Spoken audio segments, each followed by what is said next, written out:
A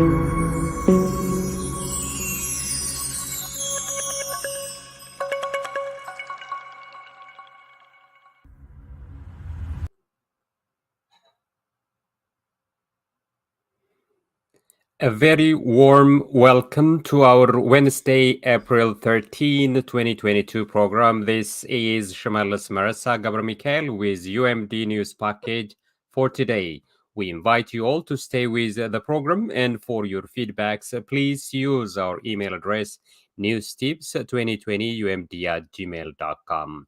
UMD extensively works in understanding, measuring, and doing matters. Our news team attempts to update you with the latest in Ethiopia, the Horn, Africa, and the world in general. Any of your support, including the provisions of news tips, comments, questions, and suggestions, are always welcomed. Before we jump into our news package today, here are the headlines for the major news over the last couple of days.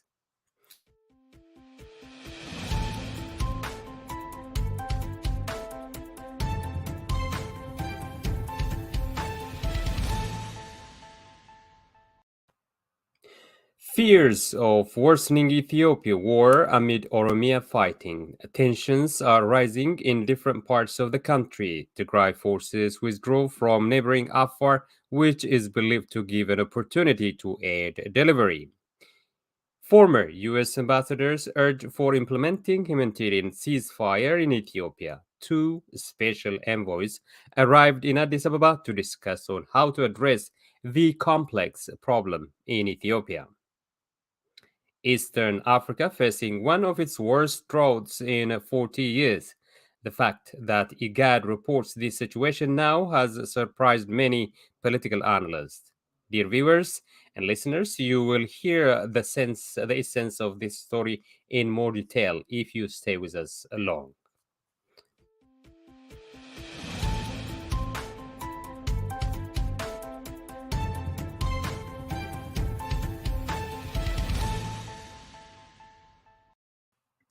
Now we will move into providing more information on this in other news items. As we always say, please do not forget to like and share our programs and subscribe to our YouTube channel. Also view our programs in other platforms like Facebook, LinkedIn, and Twitter.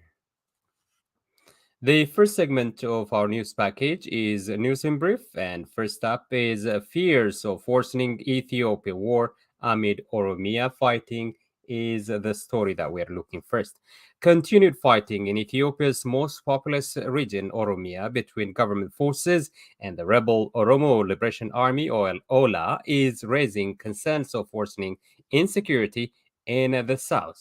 The authorities in Oromia say they have launched a months-long offensive against Ola, but the rebel group say it is winning battles. Ola's spokesperson, Oda Terbi, tweeted that security forces from neighboring Somali region have been deployed in Oromia to provide support in the fighting.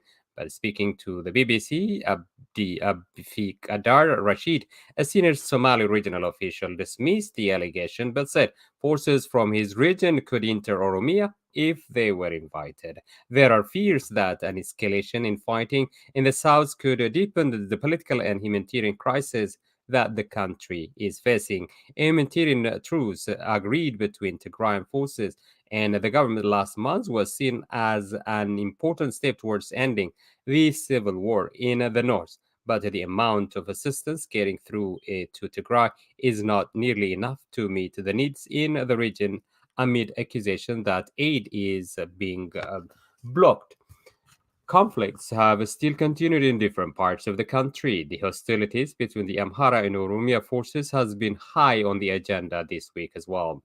In a similar development, assistance heading to Tigray has been interrupted since the humanitarian truce was announced a few weeks ago. In relation to this matter, Tigray Defense Force, TDF, has announced its withdrawal from the neighboring Afar region as per the repeated international and local government's requests.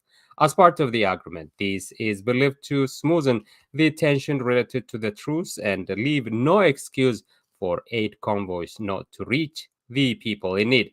In a recently released information, it is indicated that the World Food Program (WFP) and other humanitarian partners have the capacity to deliver assistance at scale across northern Ethiopia.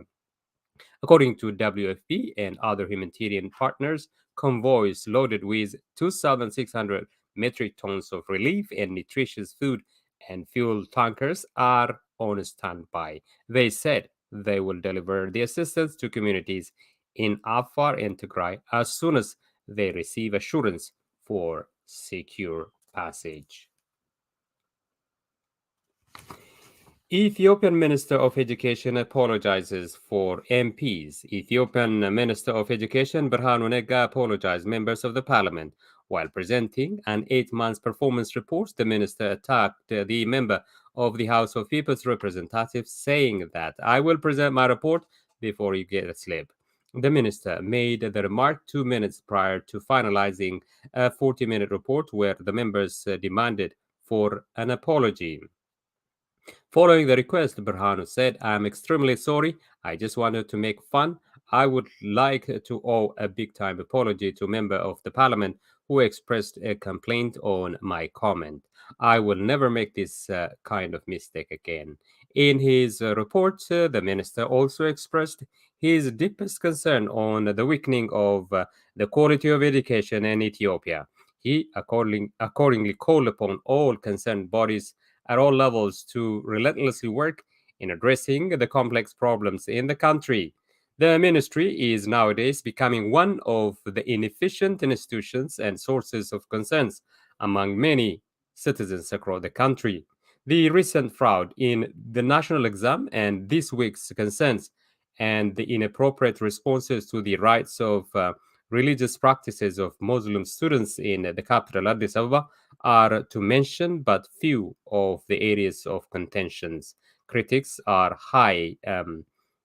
Critics are high that Berhanu Nega and few officials of contesting political parties have been assigned due to their allegiance to Prime Minister Abiy Ahmed.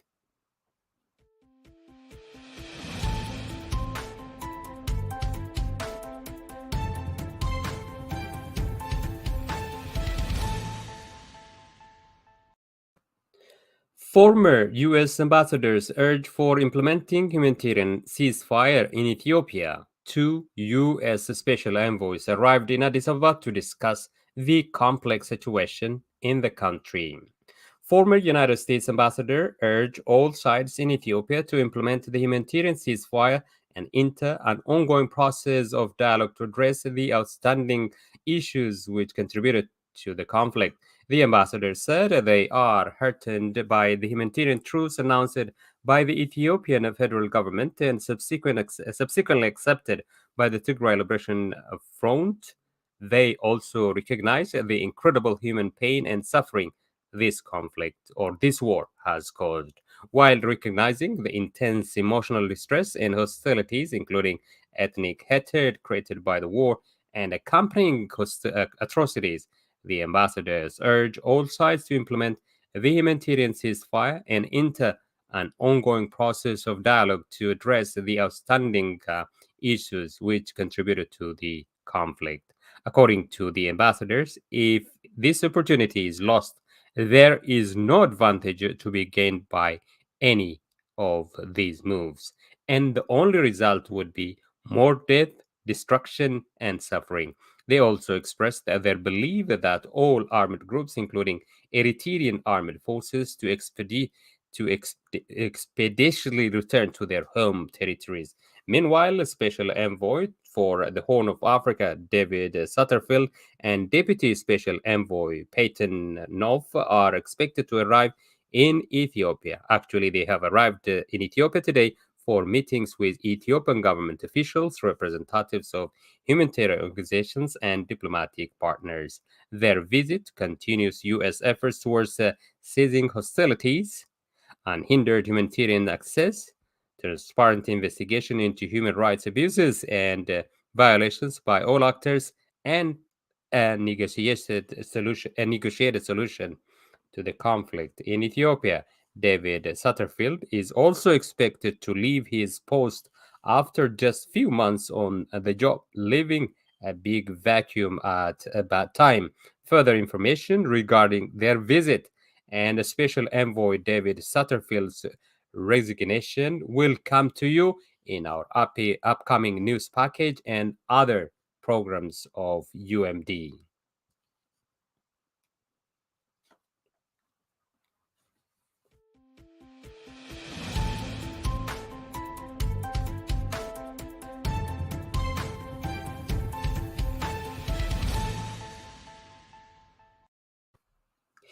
East Africa faces crisis as fuel commodity prices go up, raising the cost of living. It's been a week of a crisis in East Africa, characterized by shortage of fuel and rising prices of consumer goods as the region continued to shake off COVID-19 blues to receive state economies.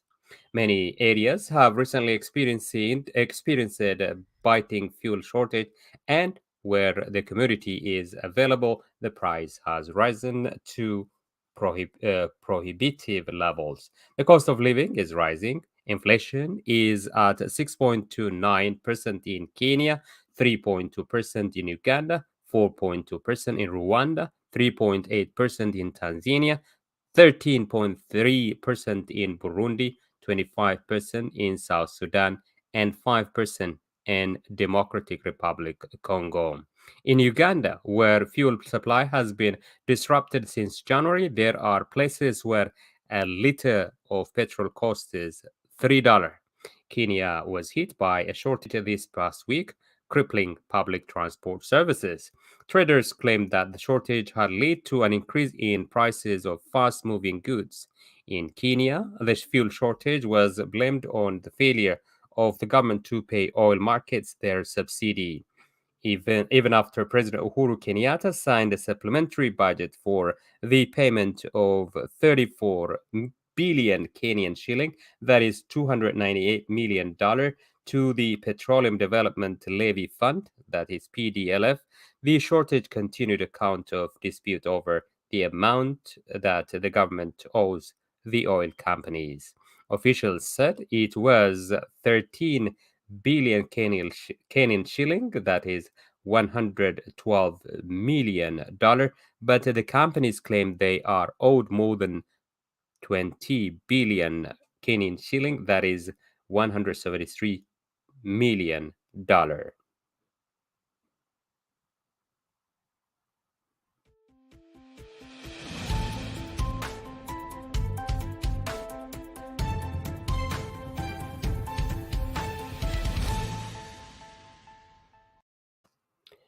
And now we will go into the one story we have chosen to present to you in more details for you today in our news package. East Africa facing one of its worst growth in 40 years. The fact that IGAD reports this situation now has surprised many political analysts. How? That is our report next. The Intergovernmental Authority on Development, IGAD, said on Monday, April 11, 2022, millions of people in Somalia, Kenya, and Ethiopia are experiencing a drought of length not experienced in the last 40 years. IGAD, which has an 8 country trade bloc in Africa through its Climate Prediction and Application Center, ICPAC, said at a press briefing in the Kenyan capital, Nairobi, that the East African region this year has recorded higher temperatures and less than normal rainfall.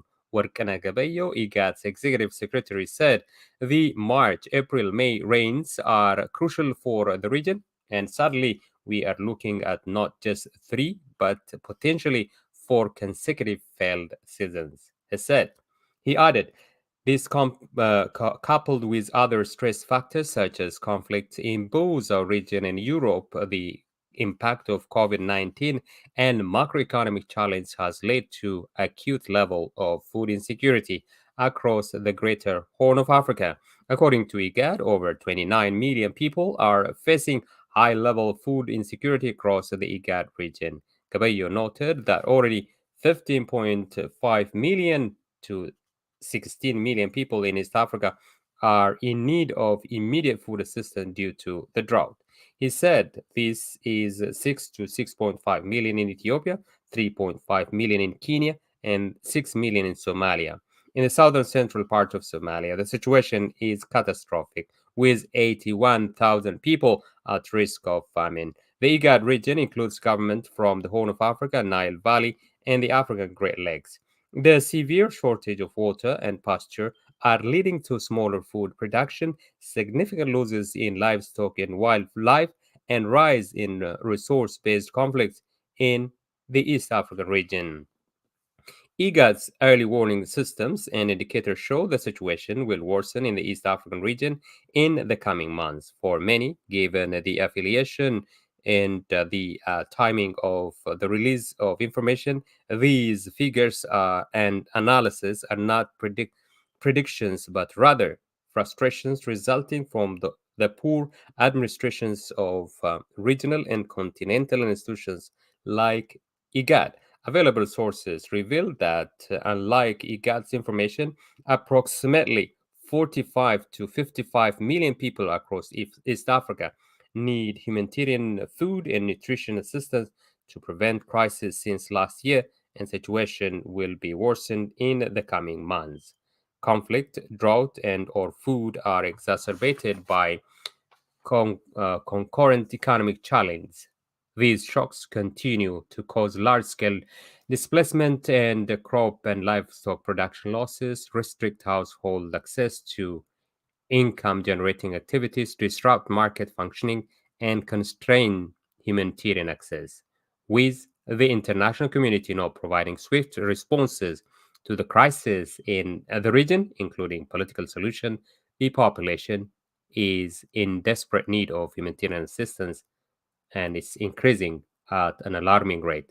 Addressing this complex problem is one big puzzle not solved to date. Will it be tackled swiftly? We will wait and see.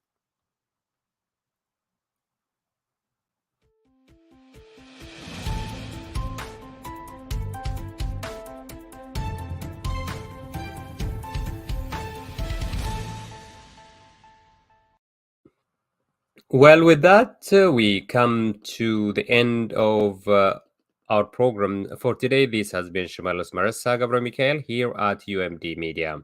Please do not forget to like and share our program and subscribe to our YouTube channel. You can follow our programs through our other platform to become the first to know what is going on in Ethiopia, the Horn, Africa, and the world in general. You can easily reach us via our email address, newstips2020umd@gmail.com. We have also different programs at UMD, including the interaction of by Professor Getachew Safa, our UMD's Professor Getachew Safa, with Professor Hizkel Kapisa of the H panel, with yet another issue in the upcoming programs.